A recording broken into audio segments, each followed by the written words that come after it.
A P95 spike is useless until you can trace it to the slow model, retriever, or tool call that caused it. You'll walk away with a setup that flags P95 spikes and pinpoints the slowest trace segment. I'm Professor Pi, teaching AI engineering and LLM systems with simple Python. When your LLM system suddenly gets slower at the tail, you need to know whether the model, the retriever, or some glue code is to blame. OpenTelemetry gives you traces that break a request into spans. Prometheus gives you numeric alerts and dashboards. Together they answer two questions: which requests are slow, and which span inside them actually burned the time. That pairing turns vague alarms into concrete action for teams running retrieval augmented generation or multi-tool orchestration at modest scale. Conceptually, we will capture small spans for preparation, retrieval, and completion, compute a P95 latency across recent requests, and attach the culprit step as labels on a Prometheus metric. The strength is clear context at alert time. The weakness is extra instrumentation work and label cardinality to manage. We will build an in-process example that proves the chain. It will measure a tiny prepare step, instrument retrieval, and completion as child spans.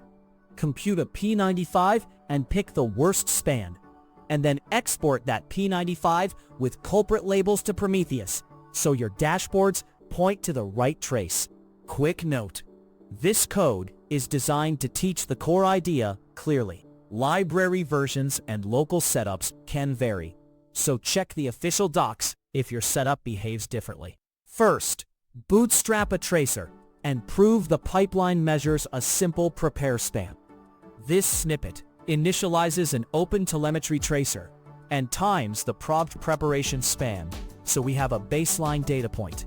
Latency pain starts when the scaffolding around an LLM call goes unmeasured, because you never learn whether sluggishness happens before the model executes. The tracer provider and trace.setTracerProvider register the LLM orchestrator service name, and tracer start as current span prepare prompt wraps a deterministic 10 millisecond sleep as our toy workload. Capturing the elapsed milliseconds in step latencies gives us a reusable buffer for future percentiles. The printed prepare prompt MS confirms the trace pipeline is alive and measuring the work we expect.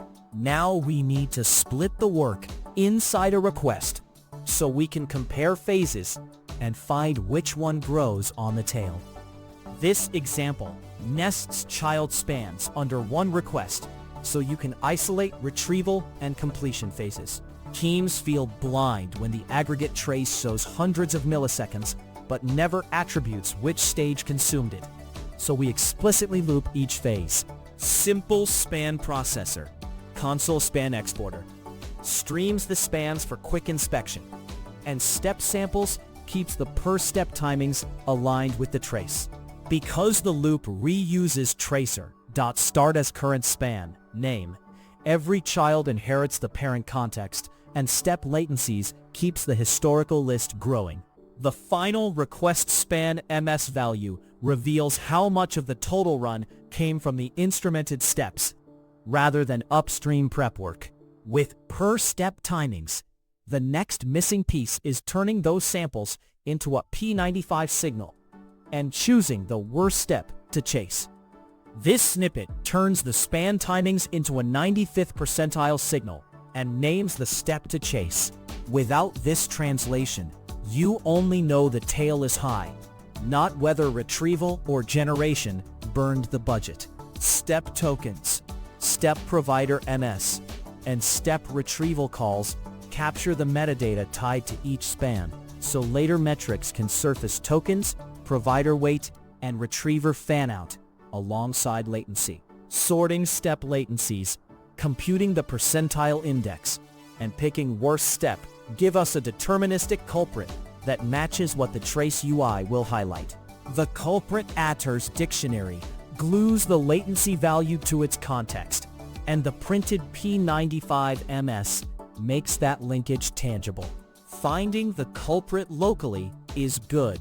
Shipping that context into Prometheus is better, because alerts and dashboards live there. This snippet wires Prometheus into the OpenTelemetry meter, so culprit metadata travels with the exported P95 sample. Without publishing it, operators just see a red metric and still cannot tell which combination of tokens or provider weights caused it. Prometheus metric reader hands control to the prom stack, and the P95 callback lambda turns culprit adders into labels on the LLM latency P95 MS gauge. Those labels include tokens, provider latency, and retrieval counts, so every scrape lands the exact context we pulled from the trace. The prom gauge ready print shows the value is staged before Prometheus pulls it. Finally, prove the end-to-end loop by scraping the in-process registry and verifying the exported labels match the culprit. This code scrapes the in-process Prometheus registry to validate what got exported for the flagged step. Engineers hate when dashboards report a spike, but the scrape payload lacks the labels that point back to the trace. So we pull the metrics text immediately.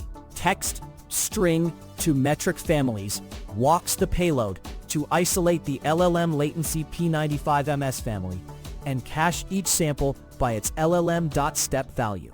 Fetching culprit export exposes both the numeric latency and the correlated labels, like LLM tokens, right from the Prometheus data structure.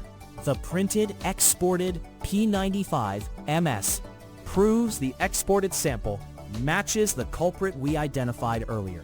In a real deployment, you would map LLM.tokens to the actual prompt token count and use provider weight as the external latency hint. That lets an SRE click from the alert to the trace with the correct candidate span pre-selected. What this is: a small pipeline that traces span level timings, computes a P95, and exports the culprit as Prometheus labels. Use it when P95 alerts are blocking your team and you need a direct link from the metric back to the trace. One caveat: labels increase cardinality, so pick a compact, meaningful set of culprit attributes.